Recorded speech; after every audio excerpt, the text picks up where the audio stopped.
है तार जन जी गंढियल आहे तो सामिठा तार जन जी गंढियल आहे तो सामिठा से दुनिया में सुखिया मुँह अखियुनि सां ॾिठा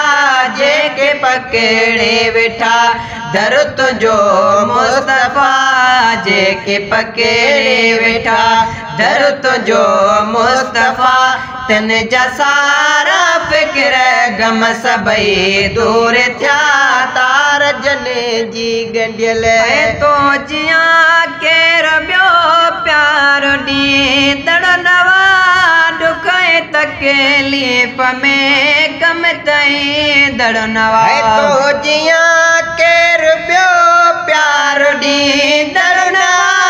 दुख तकलीफ़ में कम ताईंदड़ नवा दुख तकलीफ़ में कम ताईंदड़ नवा तोखे सॾिजे कयूं दुख लही था वञनि तोखे सॾिजे कयूं दुख लही था वञनि जबल जहिड़ा गम सभु सिर था लथा तार जन जी गंढियल आहे तो सामिठा से दुनिया में सुखिया मुँह अखियुनि सां ॾिठा तार जन जी गंढियल तूं शफ़ीक़ वई रहमत संदो वाक कर जो माल कढनो तुंहिंजो सुहिणो आदर तूं शफ़ीक़ रहमत संदो वाक कर जो माल कढनो तुंहिंजो सुहिणो आदर जो माल कढनो तुंहिंजो सुहिणो आदर जे हुया दर बदर से बि ख़ुशि थी विया जे हुया दर बदर से बि ख़ुशि थी विया झोलियूं भरे जी मिलियुनि तुंहिंजे दर ते भॻा तार जन जी गंढियल आहे तो सामिठा से दुनिया में सुखिया मुँह अखियुनि सां ॾिठा तार जन जी गंढियल भागवतन जो भलो जेके तुंहिंजा थिया इश्क तो सां रखी तुंहिंजा आशिक़ सॼा भागवतन जो भलो जेके तुंहिंजा थिया इश्क तो सां रखी तुंहिंजा आशिक़ सॼा इश्क तो सां रखी तुंहिंजा आशिक़ सॼा ॾाजतन खे मिलिया जेके तुंहिंजा बणिया ॾाजतन खे मिलिया जेके तुंहिंजा बणिया वाह तन जा नसीब भलाई सुठा तार जन जी गंढियल आहे तो सामिठा से दुनिया में सुखिया मुँह अखियुनि सां ॾिठा तार जन जी गंढियल जोखियो में हर गुनाम में शामिल कयो सहारो न तो खासवा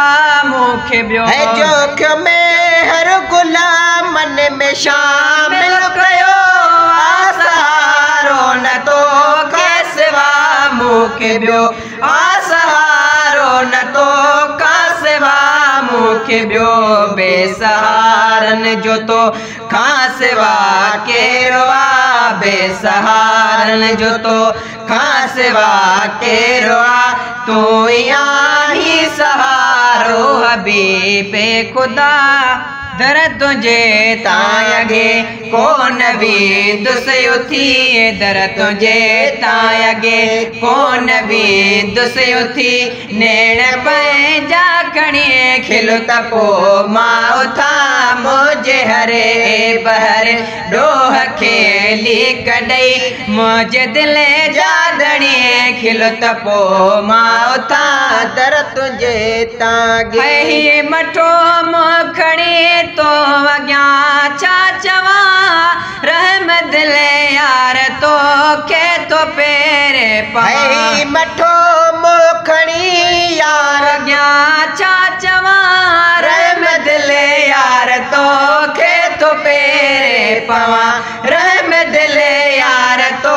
के तो पेरे पवा दर्द दिल जी दवा दे